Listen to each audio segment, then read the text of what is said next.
Let's go over the last step of cellular respiration, which is known as the electron transport chain, or ETC for short. This occurs along the inner mitochondrial membrane. NADH and FADH2 are going to be molecules that are going to deliver hydrogen ions and electrons to the electron transport chain. These NADH and FADH2 molecules are going to come from the first three steps of cellular respiration. This is what the first step looks like. I'm going to come back to this in a second.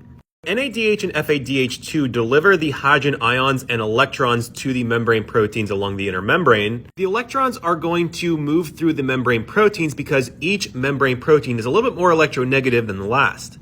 As those electrons move through the membrane proteins, they're going to force the hydrogen ions into the inner membrane space. So again, you can see the NADH and FADH2 molecules donating their electrons to the electron transport chain. These electrons will move down the electron transport chain, forcing hydrogen ions into the inner membrane space. As more hydrogen ions are going to move into that inner membrane space, it's going to create a concentration gradient, which basically means there's going to be a high amount of hydrogen ions in the inner membrane space and a low amount of hydrogen ions in the mitochondrial matrix. As the electrons move through the electron transport chain, they're going to be accepted by the final electron acceptor, which is oxygen. When oxygen binds with these electrons, it's also going to bind with hydrogen ions and it's going to form water. As you can see, the electrons are going to move through this electron transport chain. They're going to be donated to oxygen, and oxygen is going to bind with hydrogen ions and the electrons to form water. It's important to remember that if oxygen is not present, this process will be backed up and NADH and FADH2 will not be able to unload their electrons and hydrogen ions. This will back up the further previous steps because there won't be enough NAD and FAD to react with those first three steps. But anyways, back to here.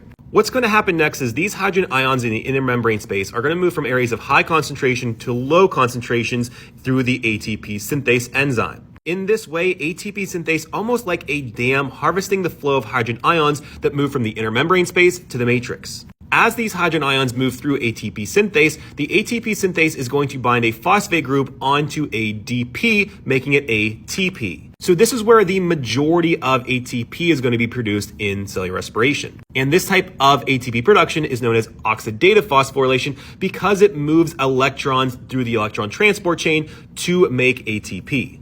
This is what it looks like. You can see the hydrogen ions moving through ATP synthase, moving from areas of high concentration to low concentration. As the hydrogen ions move through, ATP synthase is going to spin like a rotor, forcing a phosphate group onto ADP, making it ATP. Now for each NADH molecule, you're going to make around 3 ATP. And for every FADH2 molecule, you're going to make around 2 ATP.